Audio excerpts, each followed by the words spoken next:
Ouais, bonjour tout le monde et bienvenue à Courtside FM, le podcast de basketball absolument à consulter au Québec si vous voulez en apprendre plus sur vos basketteurs et basketteuses québécois. Alors nous, aujourd'hui, on a encore un gars qui vient de notre région à nous, de l'Outaouais, mais qui là maintenant évolue dans une des plus grosses preps dans le fond de la province, à Shawi Prep, mais on va laisser se présenter un peu lui-même quand même. Bonjour, moi mon nom c'est Jérémy Muguera, j'ai 17 ans, puis je joue à Sherwood Prep. Fait que, tu sais, là, on a parlé où est-ce que tu es en ce moment, mais avant de parler de ça, résume-nous un peu, c'était quoi ton parcours au secondaire? Parce que toi, tu été dans notre région à l'école polyvalente Carrefour, mais parle-nous un peu de comment c'était le basket au secondaire.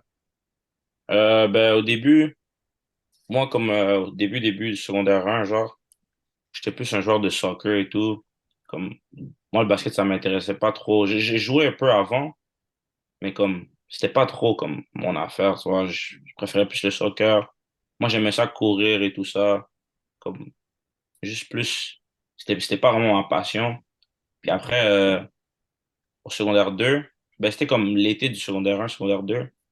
C'est là que j'ai rencontré un coach qui s'appelle Coach Brown.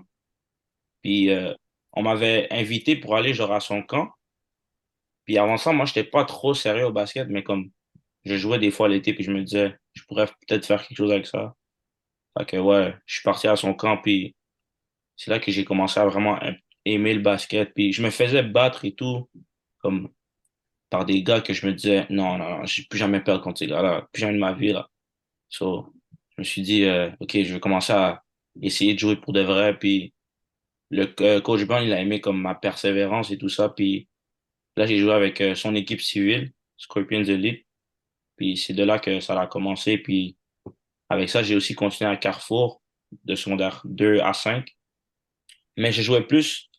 C'est pas, je veux pas dire que genre j'ai développé vraiment à Carrefour. C'était plus comme, je faisais beaucoup des équipes civiles comme Dragon.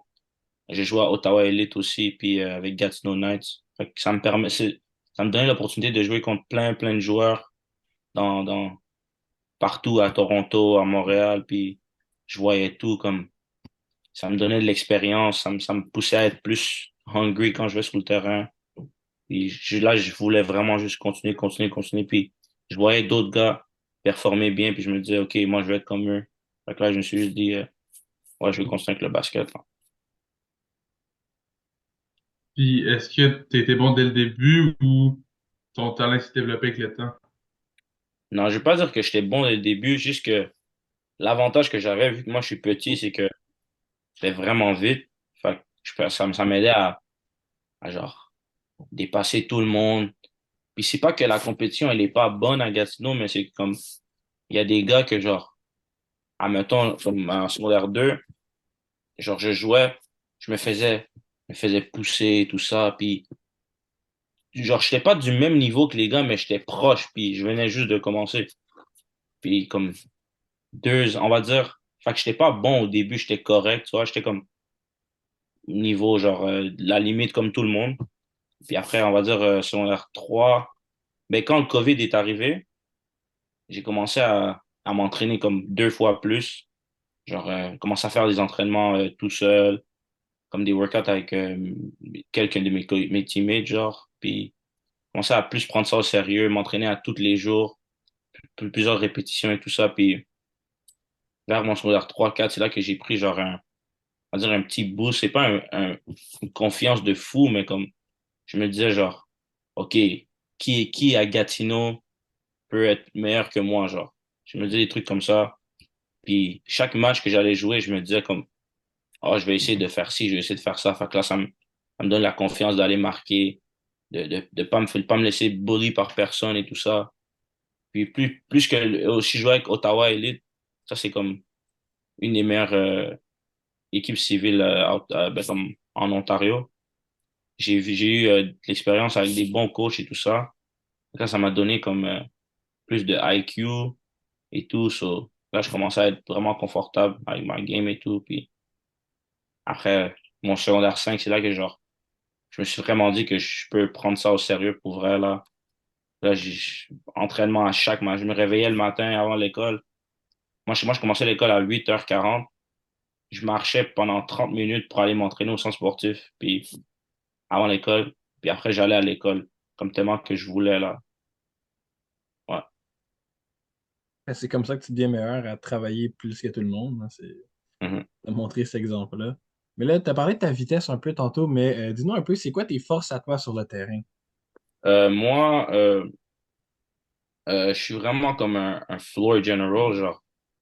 Comme à Shawi, j'avais ce rôle de être le gars qui vraiment, genre, je, je, je crée le offense, genre, je passe bien la balle.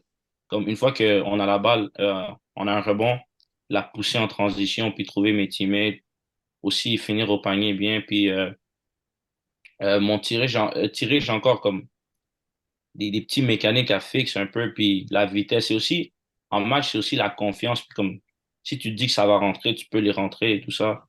Fait que j'ai encore ça à improve, mais je pense qu'avec les reps, ça va venir, puis je pourrais devenir un joueur complet là, dans pas long. Mhm. Puis là, tu parles dans quoi t'es bon. C'est quoi un peu ta faiblesse sur le terrain? Ma faiblesse, euh, ben ouais, tirer, ça c'est une de mes plus grosses faiblesses en ce moment. Puis j'ai pas aussi dit que mais je suis un bon défenseur là, mais des fois, comme défendre à l'intérieur contre des gars plus lourds que moi, c'est un peu une faiblesse là parce que ouais, je suis un peu plus, on va dire, plus petit. Fait, que, yeah. Et toi, t'en as vu des gars, là, parce que dans la ligue de prep, il y en a des gars, là, 6'8", 6'9", Ouais, ils sont comme énormes, là. j'ai joué contre des équipes que moi je suis le plus petit gars, puis l'autre dans l'autre équipe, c'est le plus petit, il est 6 pieds 4. Fait que c'est. Ouais. Ben, c'est à travailler. Puis là, parle-nous un peu, tu as fini ton secondaire. Tu sais, là, après ça, tu as pris la décision de t'enligner vers Shawi Prep. Puis, parle-nous un peu, comment est-ce qu'est venue l'opportunité pour ça, là? Parle-nous un peu du processus, tu sais, de recrutement pour ça. Fait que au début de mon secondaire 5 j'avais comme déjà des petits, on va dire des petits trucs dans le prep et tout. Puis moi, de base, le cégep, ça m'intéressait pas trop à cause je me disais comment je vais faire des cours au cégep, beaucoup de cours comme ça, puis être le meilleur joueur possible, la meilleure version de moi-même au basket. Je me disais que ça faisait pas de sens. Fait que j'ai voulu genre vraiment jouer prep. Puis pendant mon année de secondaire 5 j'ai joué bien là pendant l'année dans le civil. Puis je me suis fait voir par un coach à Toronto. Ouais, fait que là, je suis parti visiter, c'était un prep school. Parti le visiter et tout ça. Et j'ai commit une semaine après, on va dire. Fait que ouais, de là, j'étais commit avec eux. Puis là, pendant tout l'été, j'allais aller à Toronto. Après, il y a eu un petit problème et tout ça. Il y a eu des changements. Fait que là, je me suis dit, OK, ben, je vais juste aller ailleurs. Puis, Shawi Prep, j'avais déjà, on va dire que j'avais l'offre depuis secondaire 4 parce que, ouais, ils nous regardaient depuis, moi, puis un de mes teammates à Carrefour. Fait que là, ouais, j'avais ça déjà. Puis, j'ai contacté le coach de Shawi Prep. Puis après, on m'a appelé pour aller jouer là-bas.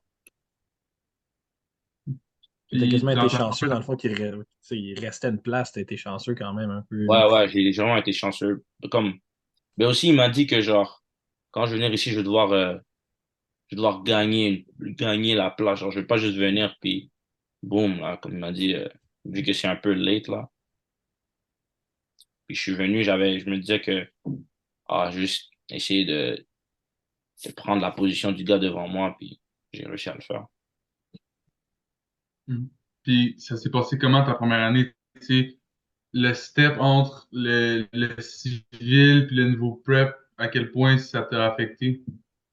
Euh, c'est vraiment, genre, une grosse différence, là. Comme, au civil, genre, je faisais des matchs où je faisais juste rim run, j'allais au panier, juste plein de lay-ups. Il n'y avait pas des gros big men. Il y en avait des fois que je jouais contre des big men comme grands.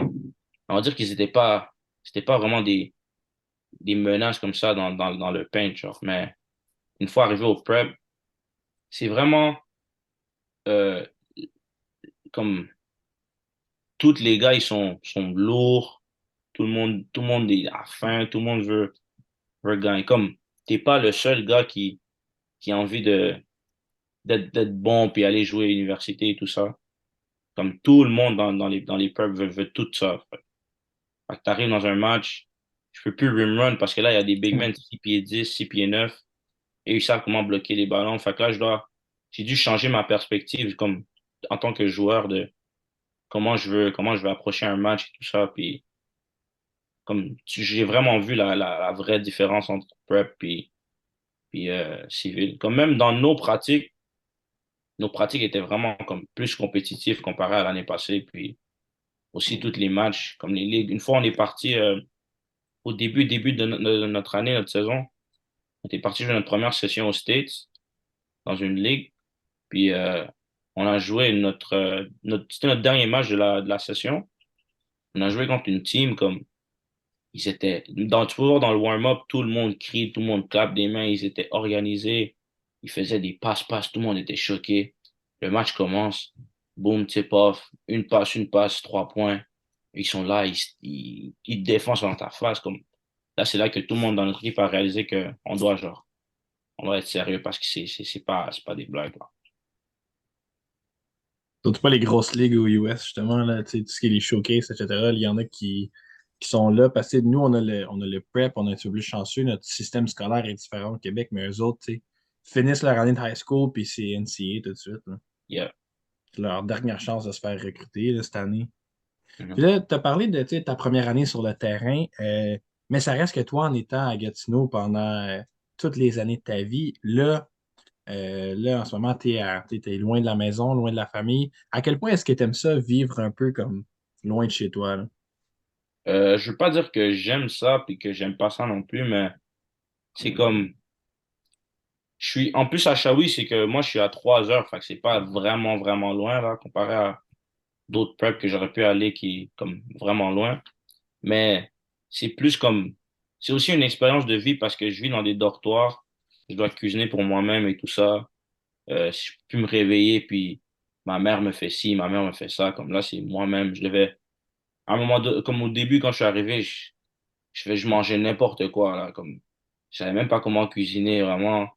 Et après, ça m'a pris du temps pour apprendre comment bien cuisiner, me faire à manger, des trucs comme ça. Puis au début, ça me manquait de la maison. Genre, je me disais, j'ai envie de retourner, mais après, là, je me suis habitué. Je me suis dit, OK, yeah. C'est sûr qu'au début, c'est plus dur, là, parce que c'est une nouvelle réalité. Ouais, c'était vraiment genre, je me disais, j'ai pas envie c'est vraiment cuisiner. Puis le ménage, on va dire, ça, c'est un peu, j'étais déjà habitué, là, mais cuisiner pour soi-même, des fois, ça devient énervant. Après une longue pratique, tu dois te faire à manger, là. J'étais tanné, hein. Grosse journée, puis en plus, faut que tu Ouais. manges, tu sais. Ouais. Puis, c'est quoi tes plans pour les prochaines années? Est-ce que l'année prochaine, tu restes à Shawi ou tu vas ailleurs? Pour l'instant, je sais pas encore si je vais rester à Shawi. Puis cet été, je vais jouer avec MTL Prospect. Comme on joue dans le circuit Puma, là, fait que ça va être bon aussi. Là, il y a beaucoup plus de visibilité comparé à Shawinigan cette année. Comme on était une bonne équipe, comme on a gagné beaucoup de gros matchs, mais comme on n'avait pas la visibilité comme la plupart des autres preps. C'est vraiment la seule chose qui manquait là-bas. Fait que ouais, jouer MTL Prospect cet été, ça va être bon pour moi, là. Comme on a une bonne équipe et tout, donc on va jouer devant beaucoup de coachs. Fait que ouais, ça va être une grosse opportunité. Puis pour l'instant, l'année prochaine, je sais pas, je vais faire quoi. Mais est-ce que dans le fond, toi, tu planifies d'y aller avec les offres que tu reçois, là? Mhm, mhm. Puis là, tu sais, tu as parlé dans le fond que tu sais, tout le monde le sait, dans le système de prep, tu voyages beaucoup. Puis même là, avec tu sais, les équipes d'été aussi, tu as beaucoup voyagé, tu as visité plein de places. Dis-nous un peu, c'est quoi la plus belle place que tu as visitée? Peut-être pas pour le basket, mais juste comme la ville. Ben moi, je suis pas allé à beaucoup de places vraiment, mais je pense Cleveland. On était allé à downtown Cleveland, là, c'était vraiment beau, là. Mais c'est ça, mais j'ai pas visité grand place, moi. J'ai pas fait beaucoup comme cette année, c'est vraiment l'année que j'ai le plus voyagé, là. Comme on était toujours aux États-Unis, là. Mais sinon, avant ça, j'ai pas vraiment voyagé. C'est quand même des belles places à voir aux États-Unis aussi, quand même, là. Ça fait différent que le Ouais. Québec que tu vois tout le temps. Ouais, puis tu vois, genre, comment ils sont là-bas, tout est différent, genre. On marchait d'entendre, moi puis mes coéquipiers, comme la nuit, et on se disait que c'est pas safe, là, les gars bizarres qui marchent derrière toi, là. Comparé à si je marche la nuit à Gatineau, là. Des Pas fois, trop peur. ouais, il y a des gars bizarres, mais je me dis, c'est pas la même chose, là. Euh, Cette année, tu as joué plusieurs matchs. Est-ce qu'il y a eu un match en particulier qui t'a marqué? Euh, on avait joué, euh, attends. Actually, ben, genre, on va dire, pas vraiment marqué, mais comme, on a un match que nous, en tant qu'équipe, c'était notre turning point. Puis c'était comme, au début de la saison, on avait joué à Montréal. On avait joué Lennoxville Prep. On avait perdu par 15. Puis c'était vraiment genre, je pense que ça, c'était le turning point pour notre équipe. On s'est dit que comme, non, on veut plus jamais perdre par beaucoup comme ça contre une autre équipe. Puis là, tout le monde était genre réveillé. Puis tu vois, les pratiques étaient un peu plus intenses. Puis à la fois après on a joué contre eux une autre fois, puis on les a battus, là. Mais sinon, juste pour moi, personnellement, moi, je dis, ça serait, on avait joué, c'était avant qu'on revienne avant qu'on revienne pour les vacances de Noël. On était à Toronto, on jouait contre des équipes de notre ligue. Puis, ouais, on avait joué comme un vraiment bon match, là. C'était serré, c'était back and forth. Puis, comme, j'avais bien joué, là, j'avais marqué quand même beaucoup de points. Puis, comme, ça m'a donné un peu un boost de confiance aussi, là, pour le reste de l'année. C'est ça, toi, tu en as parlé au début, tu es arrivé dans un niveau plus élevé ou est-ce qu'il a fallu que tu forges ta place toi-même? Hmm. Puis là, tu as bien fait ça, comme tu as dit, tu as marqué beaucoup de points, ça a aidé ta confiance, fait que c'est le fun pour toi, là. Ouais, ouais. C'est aussi genre, comme, quand je suis venu, genre, si c'était pas, ah, tu vas juste, je me disais pas que, ah, je vais juste pas m'entraîner, rien faire, puis comme juste pratiquer, aller au pratiquer, tout ça, genre, je me disais que je dois essayer de battre les gars en pratique qui m'a battu la dernière fois. Je voulais beaucoup, beaucoup m'entraîner. J'allais souvent tirer parce qu'on avait un gym qu'on avait accès, genre, à tout le temps. Fait que j'allais souvent m'entraîner tout seul. C'est, des fois, ça devient un peu tough, là, parce que comme, t'es loin de la famille, tu parles à personne. Oui, tu parles à tes coéquipiers, mais des fois, tu vas pas toujours tout dire à tes coéquipiers. Fait que, ouais, t'es là, puis ça commence à être rough, mais être capable d'avoir le mental de juste continuer à te dire que ça va payer un jour, ben ouais, c'est bon, là. Il faut que tu te rappelles pourquoi tu fais ça. Si à chaque fois que c'est tough, tu lâches, mais à un moment donné, tu n'atteindras pas ton but final. Yeah. Ben, écoute, merci Jérémy. Moi, je sais pas, Mathis, si tu avais quelque chose de plus à demander. Non. Non, ben écoute, merci beaucoup de ton temps dans l'horaire chargé d'un. Tu es quasiment rendu professionnel là, du basket à quasiment tous les jours, puis tu te promènes beaucoup, mais merci beaucoup de ton temps. Nous autres, ça a été fun de pouvoir te suivre après qu'on t'ait vu dans le fond régional. Là, t'es rendu plus loin, au plus niveau. Fait que c'est le fun qu'on ait pu partager ça avec toi. Merci. Yes, merci à vous pour me recevoir, là.